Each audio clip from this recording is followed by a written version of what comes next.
Tapi kenapa elektabilitasnya tidak naik? Kenapa Ganjar justru yang tadi ya Anda sebutkan, belum ada partai politik yang secara resmi mendeklarasikan Ganjar.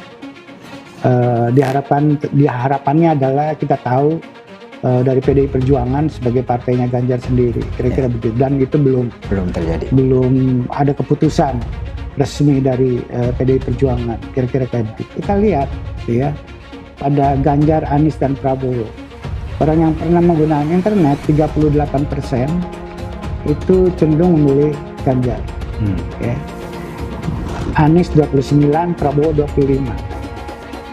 Sementara yang tidak mengatakan tidak pernah itu cenderung pada Prabowo lebih tinggi daripada pada Ganjar. Itu artinya apa? Nah ini secara statistik juga signifikan gitu ya, 0,00 itu.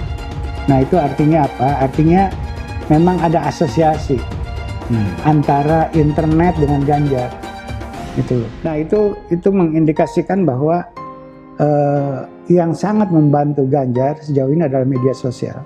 Secara lebih spesifik yang menggunakan Facebook katanya, yang mengaku ya, setidaknya 3-4 hari dalam seminggu gitu ya menggunakan Facebook, itu hampir 50%. Itu juga sama, lebih kuat pada Ganjar dibanding pada Anies dan Prabowo. Yang menggunakan Twitter lebih kuat lagi, karena jumlahnya orang menggunakan Twitter sedikit, cuma 7,2 basisnya ya. Itu 48% pada Ganjar, 32 pada Anies, 14 saja pada Prabowo Subianto. Instagram yang itu lumayan, Instagram ini 37%, 40 pada Ganjar. Ini tidak terlalu kuat, tapi cukup beda.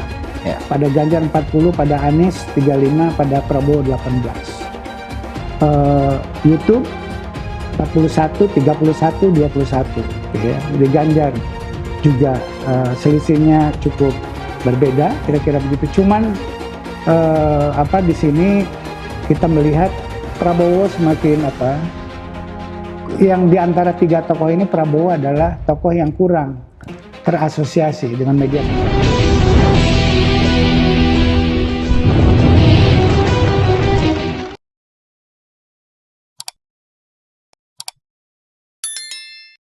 Survei SMRC, Ganjar unggul di semua media sosial, Anies masif di Billboard, dikutip dari Jakarta RNC.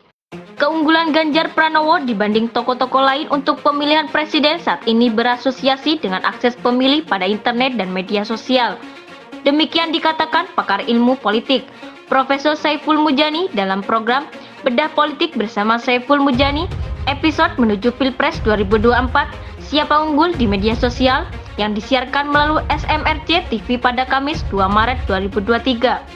Saiful menjelaskan bahwa atribut sosialisasi seperti billboard, baliho, dan spanduk Anies Baswedan cukup masif muncul di berbagai kota di Indonesia. Sementara atribut Prabowo Subianto tidak banyak terlihat, apalagi Ganjar. Anies juga sudah dideklarasikan oleh partai politik. Nasdem juga secara sistematik dan sadar sejak dini mensosialisasikan Anies. Sosialisasi itu dilakukan dari bulan Oktober setelah deklarasi sampai hari ini. Namun survei SMRC sejak Oktober 2022 sampai Desember 2022 menunjukkan elektabilitas Anies belum terlihat mengalami kemajuan yang berarti. Peningkatan suaranya tidak sekencang sosialisasi dan deklarasi yang sudah dilakukan. Selain Nasdem, PKS dan Demokrat juga menyatakan dukungan pada Anies, walaupun belum secara formal dan resmi ketika survei dilakukan pada Desember 2022. Ditambah dengan bantuan media yang setiap hari memberitakan bahwa Anies didukung oleh tiga partai ini, mestinya ada penambahan suara pada Anies. Tapi kenapa elektabilitas Anies tidak naik? Kenapa Ganjar yang justru belum mendapatkan dukungan dari partai politik mengalami peningkatan elektabilitas lebih baik dari Anies, juga lebih baik dari Prabowo? Apakah ada media lain yang bisa membuat Ganjar lebih unggul daripada Anies, di mana Anies sudah melakukan sosialisasi darat? Medium lain sosialisasi selain di darat adalah di internet dan media sosial. Survei SMRC pada Desember 2022 menunjukkan ada 70% warga yang pernah menggunakan internet, sementara pengguna media sosial sebanyak 64,7%. Dari yang pernah menggunakan internet, 38% memiliki Ganjar, 29% Anies dan 25% Prabowo.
Lebih jauh, Saiful menjelaskan dukungan publik pada Ganjar yang lebih tinggi dari yang lain karena terasosiasi kuat dengan media sosial. Pengetahuan publik pada Ganjar lebih banyak melalui media sosial. Walaupun dia tidak memasang billboard, tidak melakukan kunjungan ke berbagai daerah dan disambut massa yang besar, namun pilihan publik tetap besar.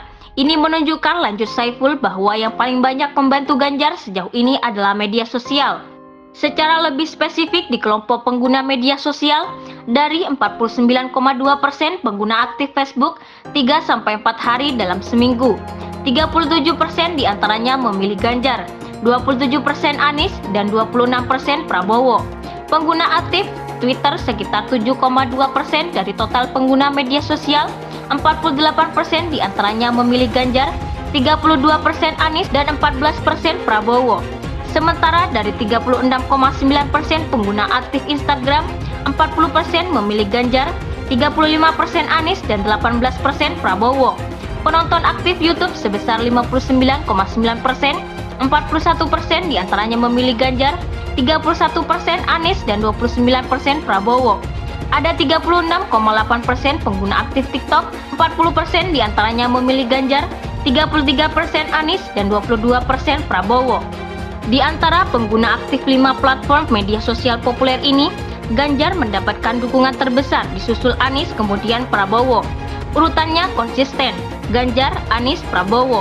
Di antara tiga tokoh ini, Prabowo adalah tokoh yang kurang terasosiasi dengan berbagai media sosial. Saiful menjelaskan bahwa jika ditanya apakah media sosial membantu Ganjar, jawabannya adalah ya, meskipun bukan satu-satunya faktor. Saiful menambahkan bahwa daya jangkau internet yang mencapai 70% dan media sosial 64,7% itu memiliki pengaruh yang kuat.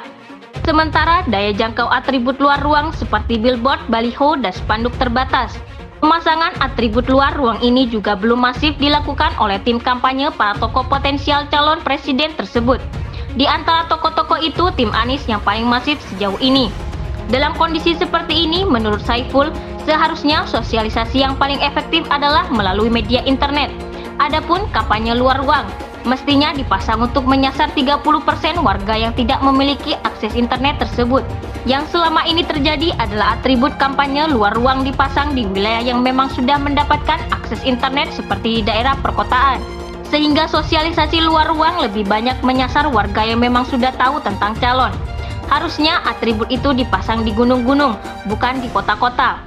Kalau di kota-kota itu seperti hanya khutbah pada orang yang sudah beriman, kata guru besar ilmu politik UIN Jakarta itu.